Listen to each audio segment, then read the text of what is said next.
Hello नमस्ते सबैजनालाई मेरो अर्ग्यानिक भिडियोमा म चाहिँ अहिले कोदाली बोकेर कोदोको बिउ हान्न जाँदैछु। यता मेरो बुढा हुनुहुन्छ कि छोरालाई भात बसाउने तर्खरमा हुनुहुन्छ। त्यहाँ हातमा सानो माटोको बुच्छा बोकेर अनि म चाहिँ यसरी गइरहेको छु कि अघि एकजना दाइले जोतेर गइसक्नु भयो। जोतिदिएर म चाहिँ अब हिँडेँ कोदालो बोकेर कोदोको बिउ हान्नु।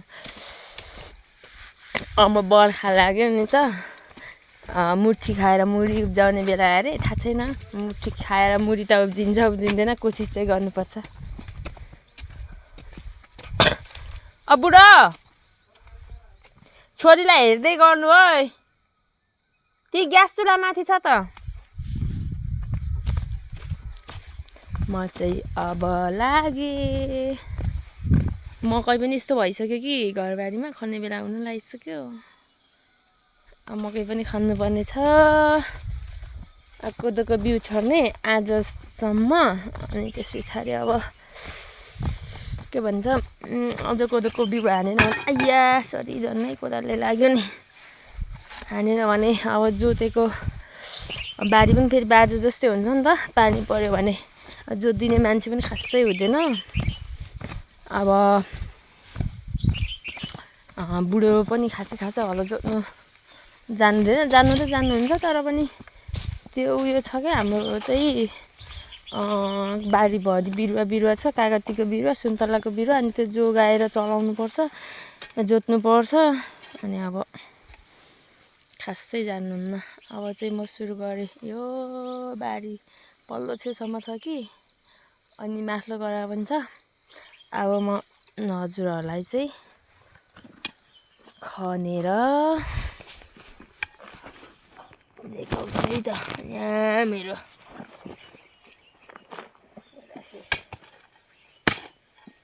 कोदोको बिउ हान्नुलाई चाहिँ राम्रो बनाउनु पर्छ नि त, झोरहरू नउम्रिने टाइपको।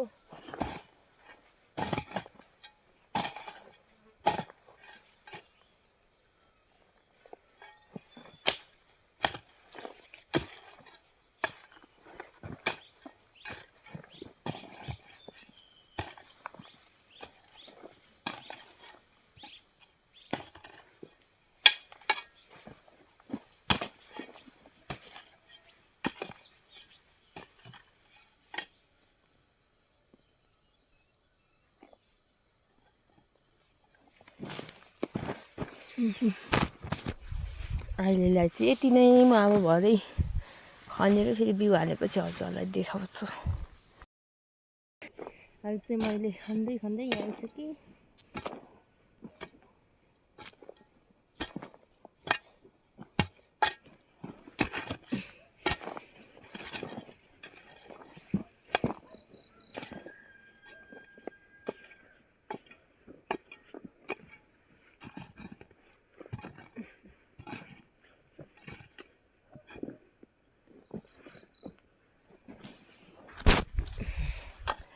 कोदोको बिउ हान्दाखेरि चाहिँ यस्तोसम्म बनाउनुपर्छ नि त। भरे कोदोको बिउ हान्दाखेरि के भन्छ खाल्डोमा नपसोस् भनेर सम्म टाइपको बनाउनुपर्छ। कुलो टाइपको पनि बनाउनुपर्छ क्या भित्तामा चाहिँ। जस्तै अब ठुलो पानी पर्दाखेरि यस्तोतिर बिउ नबगाओस् भनेर, यतातिर पानी बगोस् भनेर त्यस्तो उयो पनि बनाउनु पर्छ। मैले चाहिँ आधी बनाउनु लागिसकेँ। धेरै घाम छ के, त्यही भएर काम गर्नु पनि गाह्रो छ। यस्तो चाहिँ हाम्रो गाउँघरतिर चाहिँ बोट बिरुवा। अब मेलोमा काम गर्दा कागतीको एउटा हाँगा सुकिसक्यो, यसलाई मैले निकालिसकेँ। अब अरू पनि छ यहाँ, जुन काम गर्न नि अप्ठ्यारो, अनि यसलाई दुःख पनि भइरहेछ बोटलाई।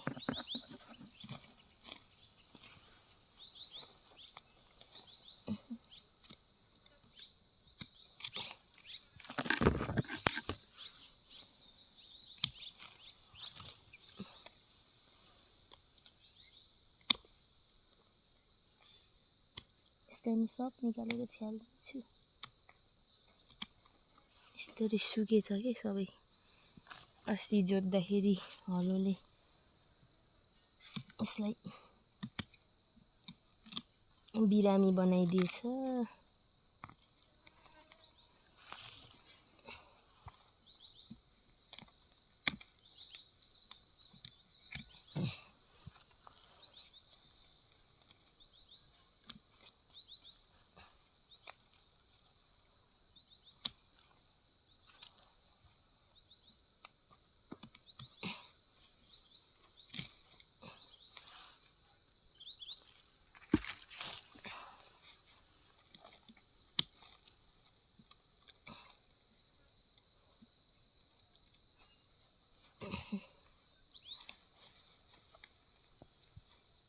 कैँचीले मजाले खाएन कि ठुलो ल्याउनु पर्छ सानो चाहिँ ले।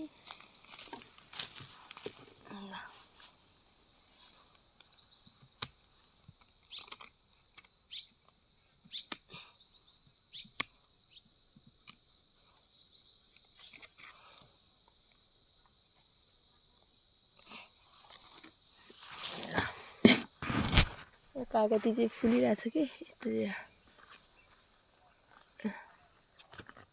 फुल्न थालिसकेको छ फल लाग्नुलाई। त्यही भएर सानोमै फलिरहेछ कि यसले राम्रै उपलब्धि दिन्छ भन्ने आशा छ। अब यो कुरा चाहिँ मैले खनेर सकाएँ। अब चाहिँ ठ्याक्क 11:05 गइसक्यो।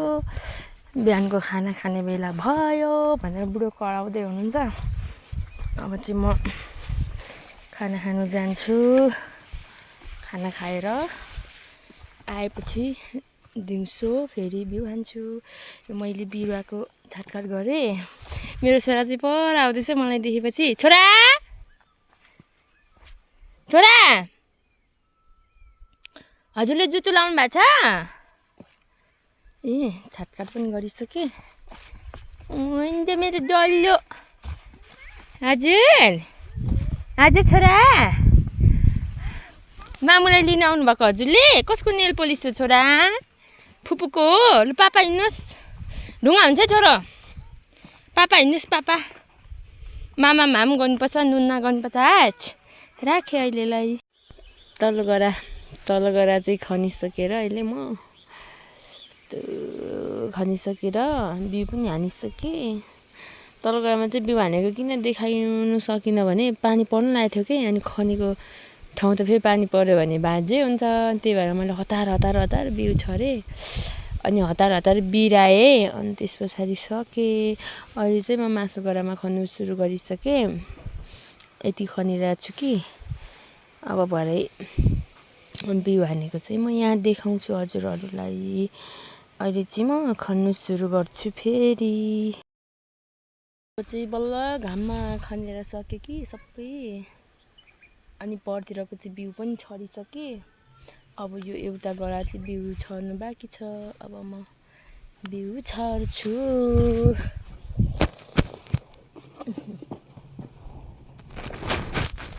क्यामेरालाई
काम नजाने पनि जाने जस्तै गर्नु पर्यो कि भएको नभएको सिरीखुरी ढङ्ग निकालेर त्यही काम गर्ने त्यही खेतमा पर्यो।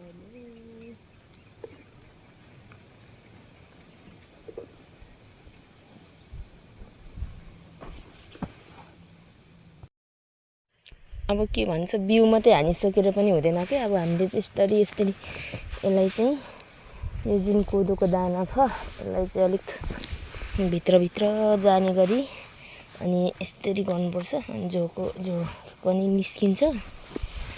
अनि यो कोदोको दाना चाहिँ ढुकुरले परेवाले चराहरूले त्यस्तो धेरै खानु पाउँदैन कि माथि भएको चाहिँ खान्छ। अनि अलिक भित्र पस्छ जुन त्यो चाहिँ उम्रिन्छ। अनि के भन्छ सबै यस्तै छोड्यो भने त पछि परेवाहरूले अनि नजिक त कुखुराले पनि खाइदिइहाल्छ, बिउै उम्रिन पाउँदैन। त्यही भएर यस्तरी यसलाई चाहिँ बिराउनु भन्छ क्या ल, यस्तो गर्नुपर्छ। अब पुरा घाम लागिरहेछ टन्टलापुर। के साह्रो घाम पनि लागेपछि लागेको हुन्छ, पानी परेको हुन्छ कि।